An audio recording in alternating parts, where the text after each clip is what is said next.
Hello everyone, welcome to Uttam's academy turning point.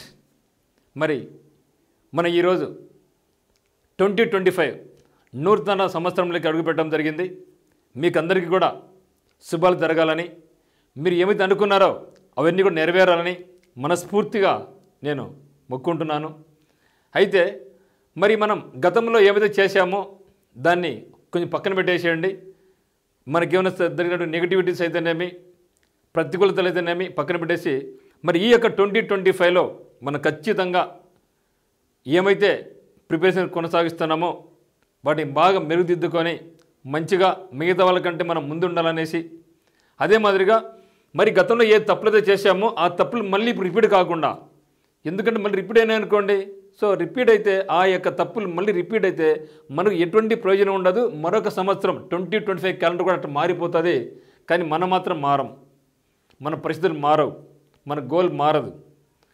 కాబట్టి ప్రతి calendar వచ్చిన వెంటనే, కొత్తది వచ్చిన వెంటనే ఏదో మళ్ళీ ఒకటి అయిపోద్ది కదా అనుకోకుండా, ఈరోజు మనం ఏమైతే తీర్మానాలు చేసుకున్నామో అన్నీ లేకపోయినా కనీసం 2-3 బాగా ఫాలో కండి, డెఫినెట్గా మనం సాధిస్తాం. కానీ ప్రతి ఒక్కరం కూడా ఒక 1 వీక్ ఫాలో చేస్తాం, ఆ ఒక 1 వీక్ తర్వాత మళ్ళీ పాత దానికి వెళ్ళిపోతాం. మరి దానివల్ల మనకి ఎటువంటి ప్రయోజనం ఉండదు మిత్రమా. క్యాలెండర్ మారిందంటే మనకు ఆలోచన కూడా మారాలి, మన దృక్పథం మారాలి, మనకి ప్లానింగ్ మారాలి, మనకి విజన్ మారాలి. అప్పుడే సక్సెస్ అని మనకు వస్తుందన్నమాట. సో ఈ యొక్క సక్సెస్ అనేది మీరు సాధించాలని మనస్ఫూర్తిగా దేవుని ప్రార్థిస్తున్నాను. మరి ఈ యొక్క శుభ సందర్భంలో గవర్నమెంట్ ఆఫ్ ఆంధ్రప్రదేశ్ కూడా జనవరి 12వ తేదీ నాడు క్యాలెండర్ రిలీజ్ చేయాలని ఆలోచిస్తూ ఉంది. అయితే ఈ యొక్క క్యాలెండర్లో అయితే మాత్రం వేకెన్సీస్ మనం అనుకున్నంత స్థాయిలో అయితే లేవు.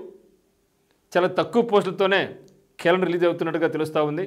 కానీ డిసప్పాయింట్ కాకోకుండా ఓన్లీ ఏపీపీఎస్సీ జాబ్లే కాకోకుండా రైల్వే ఎగ్జామ్స్ వచ్చినా, స్టాఫ్ సెలక్షన్ కమిషన్ వచ్చినా, ఏపీఎస్ ఆర్టీసీ జాబ్స్ వచ్చినా, హైకోర్టు వచ్చినా, ఏది వచ్చినా కూడా నేను ప్రిపరేషన్ సిద్ధంగా ఉన్నాను, నాకు జాబ్ ముఖ్యం అనే ధోరణిలో వెళ్తేనే మనకు సక్సెస్ వస్తుంది. తప్పితే ఇప్పుడు 2024లో ఏ విధంగా అయితే నెగిటివ్గా ఆలోచించామో 2025లో కూడా అదే విధంగా నెగిటివ్గా ఆలోచిస్తే మనకు రిజల్ట్ ఉండదు. ఇప్పుడు ఈ యొక్క ఫీల్డ్లో మనం ఉండడం వేస్ట్, టైం వేస్ట్.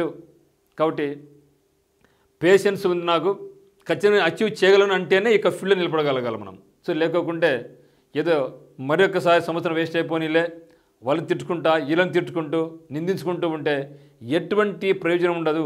మరి మన యొక్క ప్లానింగ్ ఏమైనా మార్పులు చేర్పులు ఉన్నాయా అనేసి ఆ యొక్క ప్లానింగ్ అనేది వేసుకొని ప్రతిరోజు 5 గంటలు నిద్రలు వేయాలా.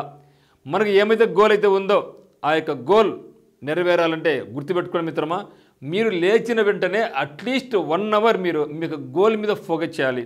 అంటే ఎట్లా, suppose you are preparing for railway exams అనుకోండి.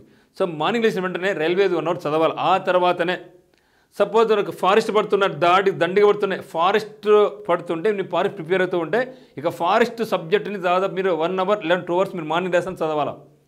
పళ్ళు తమ్ముకోకుండా చిన్న చిన్న యాక్టివిటీ చేసుకుని ఇమ్మీడియట్గా అయిపోలా. అంతేగాని మళ్ళీ నేను 5కి లేస్తా, నేను వాకింగ్ పోతా, పరిగెడతా, జిమ్ పోతా అంటే వేస్ట్. నేను ఫోన్ పట్టుకుంటా, అందరికి గుడ్ మార్నింగ్ మెసేజ్ పెట్టుకుంటా, ఫోన్ చూసుకుంటా, ఏమొచ్చింది అంత మళ్ళీ వేస్ట్.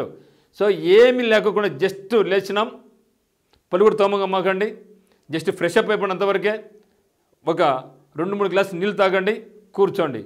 1 అవర్ 1.5 అవర్ అంతవరకు మీరు ఎవరికి గుడ్ మార్నింగ్ మెసేజ్లు వద్దు, ఎవరు గుడ్ మార్నింగ్ పెట్టి మీరు రెస్పాండ్ కాకూడదు. ఫేస్బుక్ వద్దు, వాట్సాప్ వద్దు, టెలిగ్రామ్ వద్దు, ఇన్స్టా వద్దు, ఏమి వద్దు. కేవలం మన యొక్క గోల్ మాత్రమే ఉండాలా. సో ఇది కష్టమైనప్పటికీ దీన్ని మాత్రం మీరు ఫాలో అయితే డెఫినెట్గా మన యొక్క లైఫ్లో ఇంప్రూవ్మెంట్ వస్తుందనేసి నేను మనస్ఫూర్తిగా అనుకుంటున్నాను అనమాట. మరి చూస్తే మనకు అనుగుణంగానే మనకు జనవరి 12వ తేదీ నాడు మనకందరికీ తెలుసు, ఆ రోజు యూత్ డే, జాతీయ యువజన దినోత్సవం సందర్భం అనుకోవచ్చు, లేకుంటే ఫెస్టివల్ సంక్రాంతి సందర్భం అనుకోవచ్చు.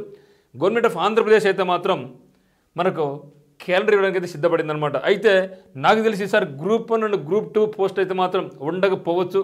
ఎందుకంటే గ్రూప్ 1 గ్రూప్ 2 సంబంధించి మనకు గ్రూప్ 2 ఎగ్జామినేషన్ మనకు ఫిబ్రవరిలో జరగబోతూ ఉంది. గ్రూప్ 2 ఎగ్జామ్, గ్రూప్ 1 వచ్చేసి ఏప్రిల్ పైన అని చెప్పడం జరుగుతుంది. కాబట్టి ఖచ్చితంగా ఇవి రిజల్ట్ వచ్చి జాయిన్ లోపల లేట్ అవుతుంది. అంటే నాకు తెలిసినంతవరకు అయితే మాత్రం గ్రూప్ 1 గ్రూప్ 2 అయితే మాత్రం ఇయర్లో ఉండకపోవచ్చు క్యాలెండర్లో అని నేను భావిస్తాను. నా పర్సనల్ ఫీలింగ్ మాత్రమే. సో ఎవరైనా నేను గ్రూప్ 2 ప్రిపేర్ అవుతున్నా, గ్రూప్ 1 ప్రిపేర్ అవుతున్నాను అని మీరు అటు చెప్తున్నకోవద్దండి. సో వాస్తవంగా మాట్లాడుకున్నట్టయితే నాకు తెలిసి అది ఉండకపోవచ్చు. మరి అయితే మొత్తం 866 పోస్టులు రాబోతున్నాయి. ఇక 866 పోస్టులో కూడా 814 పోస్టులు అన్నీ కూడా కంప్లీట్గా ఫారెస్ట్ డిపార్ట్మెంట్ సంబంధించినటువంటివే. ఇక ఏమీ లేనట్టుగా తెలుస్తూ ఉంది. ఇంకా డిఎస్సి అంటామా, డిఎస్సి గురించి ఆల్రెడీగా జరుగుతూ ఉంది. ఫస్ట్ సంతకం దాని మీద పెట్టడం జరిగింది, పోతూ ఉంది అది ఒక పక్క. సో ఇంకా చాలామంది ఏమంటున్నారంటే ఈ యొక్క గ్రామ వార్డు సచివాలయ జాబులు పడతాయి అంటారు, ఇంకా రావు. సో డెఫినెట్గా అయితే మాత్రం గ్రామ వార్డు సచివాలయంలో ఉద్యోగాలు మాత్రం నలిచి 1 or 2 years అయితే రావని అనుకుంటున్నాను అనమాట. అయితే ఎవరైతే ఎప్పటి నుంచి ప్రిపేర్ అవుతున్నారో ఈ యొక్క ఫారెస్ట్ డిపార్ట్మెంట్ సంబంధించి వీటికి మాత్రం అయితే ఖచ్చితంగా రాబోతూ ఉంది. ఎందుకంటే మన ఎలక్షన్స్ ముందుగానే ఇక నోటిఫికేషన్ రావాల్సింది. సో బిల్లు పాస్ అయిపోయింది, ఆర్థిక శాఖ కూడా ఆమోదం అయిపోయింది. ఎలక్షన్ ముందరగా ఎలక్షన్ కోడ్ ఉంది కాబట్టి ఆగిపోయింది అనమాట. సో ఆ యొక్క ప్రక్రియ అనేది మళ్ళీ ఇప్పుడు తిరిగి స్టార్ట్ అయింది. ఖచ్చితంగా అయితే మాత్రం ఆ యొక్క అటవీ శాఖలో 814 పోస్టులతో అయితే మాత్రం ఖచ్చితంగా నోటిఫికేషన్ రాబోతూ ఉంది. అందరూ అనుకున్నట్టుగా 2000 పోస్టులతో అయితే రావడం లేదు. సో అనుకునేది ఏమంటే అప్పుడు 814 పోస్టులు కదా, అంటే అప్పుడు దాదాపు 650 అట్టున్నాయి, కొంచెం ఒక 100 ఒక 70 పెరిగినాయి. ఇది కాదు 2000 పడతాయనుకోవడం జరిగింది. బట్ అది కాదు, ఇంకా కేవలం 814. ఇది కూడా మంచి వేకెన్సీ, గతంతో పోల్చుకుంటే కూడా మంచి వేకెన్సీ అని మనం చెప్పొచ్చు అనమాట. అయితే చూస్తే ఒకసారి సెక్షన్ ఆఫీసర్ అనే ఎస్ఐ ర్యాంక్ క్యాడర్ అనమాట, 100 పోస్టులు. ఇది మాత్రం చాలా మంచి నెంబరే. సో ఆ ఫారెస్ట్ డిపార్ట్మెంట్లో 100 పోస్టులు చాలా మంచి జాబ్లే. అయితే ఏజ్ కూడా ఎంతవరకు ఉంటుందని మనకు 80 నుంచి 30 వరకు ఏజ్ ఉంటుంది కాబట్టి, ఇంకా బీసీ ఎస్సీ ఎస్టీ వాళ్ళకి అప్ టు 35 ఉంటుంది కాబట్టి ఇది మంచి అవకాశం అనమాట. మరి అసిస్టెంట్ బీటర్ ఆఫీసర్ కానీ ఫారెస్ట్ బీటర్ ఆఫీసర్ ఈ రెండు కలుపుకుంటే 691 జాబ్స్ ఉన్నాయి. అదే మాదిరిగా టెక్నికల్ అసిస్టెంట్ జాబ్స్ ఎన్ని ఉన్నాయంటే 13 ఉన్నాయి. ఠాణేదారు వచ్చేసి 10 ఉన్నాయి. మొత్తం మీద అయితే మనకు 814 పోస్టులు అవుట్ ఆఫ్ 866 814 పోస్టులు ఓన్లీ ఫారెస్ట్ డిపార్ట్మెంట్ సంబంధించినవి ఉన్నాయి. సో తర్వాత దీని యొక్క కంప్లీట్గా దీని యొక్క సిలబస్ అయితేనేమి, ఎగ్జామినేషన్ ప్యాటర్న్ అయితేనేమి, సెలక్షన్ ప్రొసీజర్ అంతా కూడా తర్వాత వివరిస్తాను మీకు నేను. అయితే ఇక మరి ఇవి కాకుండా జూనియర్ అసిస్టెంట్ అకౌంట్స్ ఆఫీసర్ 11 ఉన్నాయి. ఇది కూడా మంచి పోస్ట్ అండి. అగ్రికల్చర్ ఆఫీసర్స్ 10 ఉన్నాయి. దేవాదాయ శాఖలో ఈవో వచ్చేసి 7 మాత్రమే ఉన్నాయి. జిల్లా సైనిక ఆఫీసర్లు 7 ఉన్నాయి.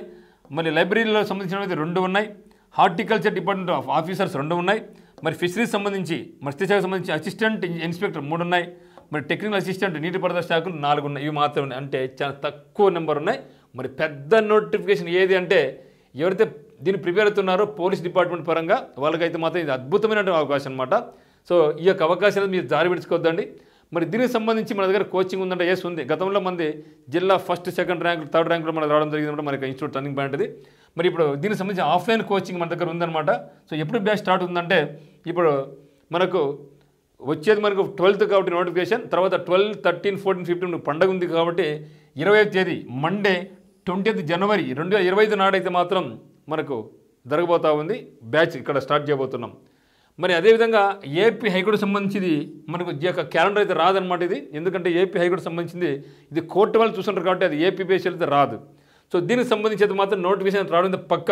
చాలామంది సార్ ఆగస్ట్ అన్నారు, సెప్టెంబర్ అన్నారు, డిసెంబర్ అయిపోయింది, అన్నీ అయిపోయినాయి, రావడం లేదంటున్నారు. బట్ రావడం అయితే మాత్రం కోర్టు జాబ్స్ రావడం అయితే పక్క, దీనిలో ఎటువంటి సందేహమే లేదు. సో డెఫినెట్గా రాబోతున్నాయి. అది మేబీ వాళ్ళు చెప్పింది అంటే డిసెంబర్లో 1-2 నెలలు అన్నారు, 2 to 3 months అన్నారు కాబట్టి మేబీ ఫిబ్రవరి లేకపోయినా అయితే మార్చి అయితే గ్యారంటీ, తర్వాత టైం అయితే ఉండదు. సో దానికి సంబంధించి మీరు ఇప్పటి నుంచి మీకు ప్రిపరేషన్ కొనసాగించండి. సో ఎవరో ఎన్నో మాట్లాడుతున్నారు రాదు అనేసి, కానీ చదవడం వరకు తప్పు కాదు కదా. సో ప్రిపరేషన్ కొనసాగిస్తే ఎటువంటి లాస్ట్ మనకు లేదు కాబట్టి ఇక హైకోర్టుకు సంబంధించి మన దగ్గర బ్యాచ్ అయితే మాత్రం 16 జనవరి 2025 నాడు బ్యాచ్ స్టార్ట్ చేయబోతున్నాం. మరి అదేవిధంగా ఫారెస్ట్ సంబంధించిన బ్యాచ్ అయితే మాత్రం 20th జనవరి 2025 నాడు బ్యాచ్ అయితే కడప టర్నింగ్ పాయింట్ నందు స్టార్ట్ చేయబోతున్నాం. మీకు ఏ డౌట్స్ ఉన్నా కూడా మనకి నెంబర్ 868808080 మీకు కాల్ చేయండి. అదేవిధంగా డిస్క్రిప్షన్లో మనకి ఉత్తమ్ సెకండ్ యాప్ ఉంది, అక్కడి నుంచి కూడా మనకి ఆన్లైన్ కోర్స్ మీరు పర్చేజ్ చేసుకోవచ్చు. మీరు ఒకవేళ మనకి వాట్సాప్ గ్రూప్లో జాయిన్ కావాలనుకుంటే ఈ యొక్క నెంబర్కి మీరు యాడ్ మీద మాకు మెసేజ్ పెడితే మీరు గ్రూప్లో యాడ్ చేయడం జరుగుతుంది మిత్రమా. సో ఇది మనకు ఉన్నటువంటిది.